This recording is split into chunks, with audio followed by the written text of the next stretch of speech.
Ngayon naman is micro soldering tayo. So yung mga gamit ko is soldering paste, tweezer. So ang liit ng resistor, mas maliit pa siya sa butil ng bigas. So yan ang micro soldering natin dyan sa board. So yan is running light. So nabibili yan ng kit. So ituturo ko kung paano yung isolder dyan isa-isa. So yan, lagyan muna natin ng flux. Toothpick po pala yung pinututusok ko. So lagyan ko yung isang pad ng flux.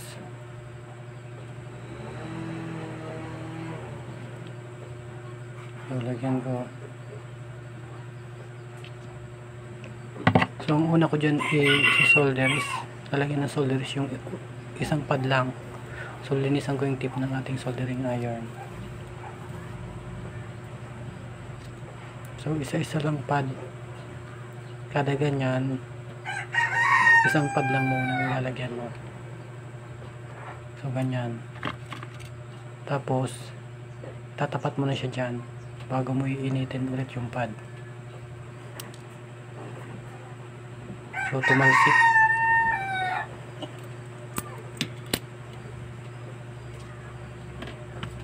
Nilagyan ko pala ng 2 piso kasi magaan tong board, gumagalaw. So yan, ganyan. Sa isa lang yan dapat. Sa isa lang pad lang muna. So yan, i-align ko. So medyo maingay sa paligid kasi kakatapusan ng bagyo. So yan, lalagyan ko na siya ng mga pad. Lalagyan ko ng flux. At saka i-solder ko tong kabila. So ganyan lang. So yung resistor na yan is 2K. Mas maliit pa siya sa bigas. Tignan nyo, kasi laki lang ng dulo ng soldering lead. So napakaliit talaga niyan. Tingnan nyo, napakaliit, diba? So yan, kung titignan nyo, ito pala kaya itong malaki kasi naka-zoom to, naka 10 times to yung zoom ng aking cellphone. So yan, sobrang liit nyan. Pero pag tinignan mo parang malaki, diba? Pero pag tinabi mo yan sa butil ng bigas, mas malaki pa ang butil ng bigas dyan. Tingnan mo, hindi nga nahangalahati sa butil ng bigas. So yun yung 10K. So lalagyan ko ng flux ulit yung pad. At saka ititin ko yung isang pad bago ko ilalagay yung resistor. So ganyan lang. Pag magsasolder kayo ng maliliit, kagaya nyan, resistor, dito sa board, yung isang pad lang muna ang lagyan nindo. Lagyan niyo ng soldering lead. Ganyan. Isang pad lang muna. Huwag dalawa kasi mahihirapan ka niyan. Kasi i-slide mo dyan yung resistor. So ganyan. So ang gamit ko pala dyan is yung tweezer. Hindi yan metal. Plastic yan. PLA. So kaya, pero pwede din yan. Pero hindi ko yan advisable kasi natutunaw siya. So yan, bago naman dito sa kabila. So ganyan lang. So susunod ko tong 555 IC. So kagaya din ng nauna, isang pad lang dyan ang unang isusolder ko para hindi lang gumalaw yung 555.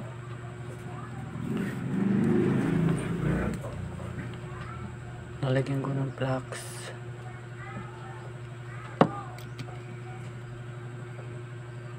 Ganyan. Dapat pala maganda yung soldering lead niya dito. Kasi pag nagbo-balls hindi yan didikit. Pangit yan. Sunod itong 555 timer IC. So isang pad lang muna dyan. Bubuksan ko lang to. Hindi nakikita yung daliri ko kasi naka-zoom yan. Hindi ko siya matapat sa camera. So yan, lagyan ng flux yung mga pad dito sa board. at hinangan yung unang dulo. So yan, ganyan. Lalagyan ko din pala yan ng flux, yung mga paa ng 5.5. So yan, isang pad lang munang lalagyan. So lalagyan ko din yan ng flux.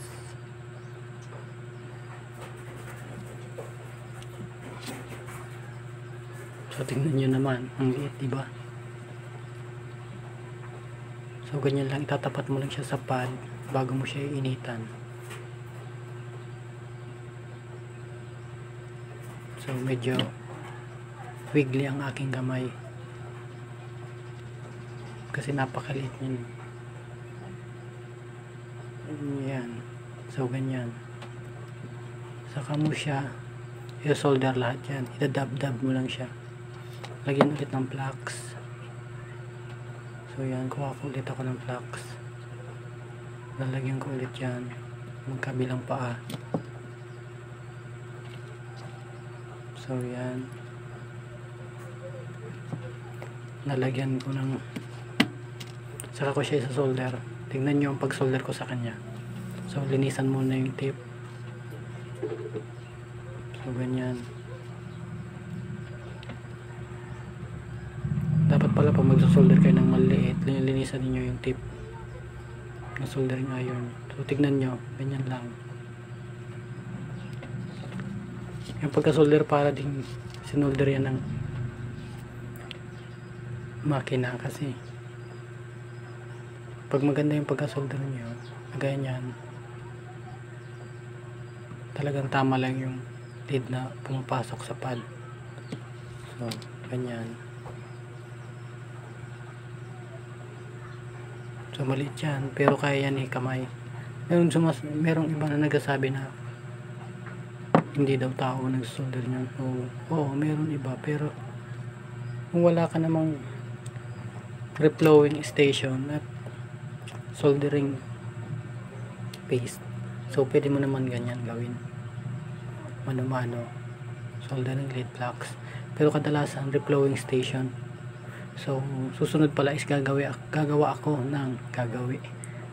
ng reflowing station, yung heat pad.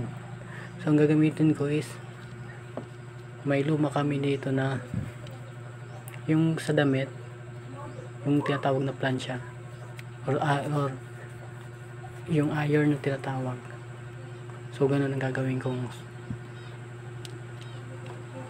kong reflowing station. So gagamit ako dun ng microcontroller at gagamit din ako ng yung solid state relay para makontrol ang PWM nun. So mapapadim ko siya based sa temperature na kaset. So yan, linisan ulit, solder ng kabilang pad. So ganyan. So ganyan lang pasunod-sunod yan guys. Isa-isang pad lang muna, sunod bago mo siya lalagay. So ganyan, kunin mo yan. So, sobrang liit, diba? Tingnan nyo yung dulo ng tweezer ko. So medyo wiggly yung kamay ko dyan. So yung ayos lang naman kahit tabingi. Ang importante hindi siya mag-short sa kabilang pad. So yan.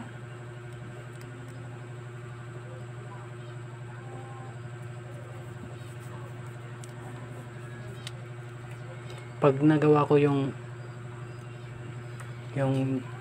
reflowing station ko, is tatanggalin ko din lahat yan. I-reflow ko yan kung gagana yung reflowing station ko.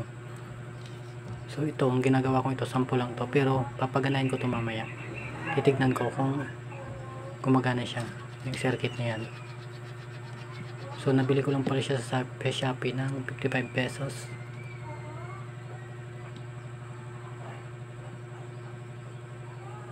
So yan, isa lang na pad at saka mo siya ilalagay para hindi siya gagalaw.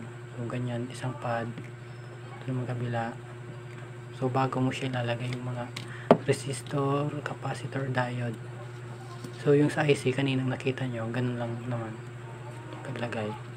So napakadali, though maliliit yung sa IC, pero madali lang yan kaysa dito sa mga resistor. Dito kasi sa resistor ang liit ang liit nila. Though malaki yung sa pad nila, maliit naman yung hawakan ng tweezer. So ganyan lang, pasunod-sunod yan. Isang pad, lagay ng pyesa, at i-reflow mo gamit ang soldering iron. O yan, dumikit pa sa dulo. May flux kasi yung tweezer ko. So tanggalin ko lang. So ganyan lang guys, pasunod-sunod. So hindi ko na to papaba yung video ito. So salamat. Kung hindi ka pa pala nakasubscribe sa aking YouTube channel, please like, share, and subscribe.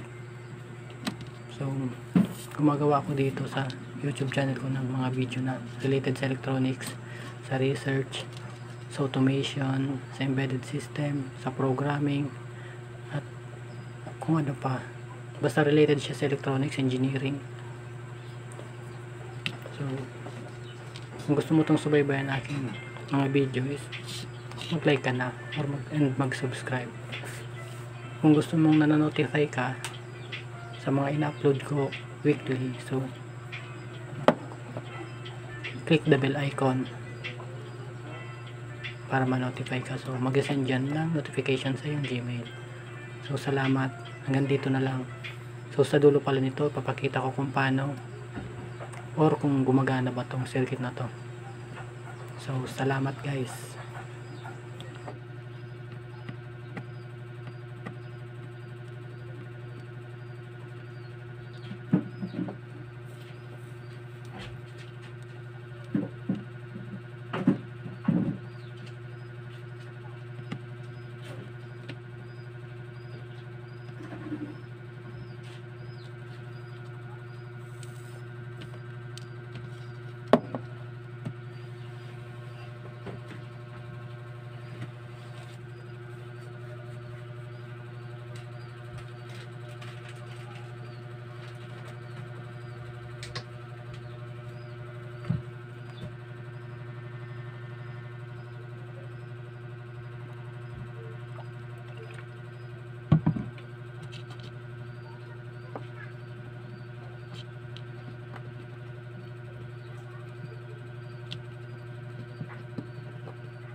So ngayon itetest ko kung working siya.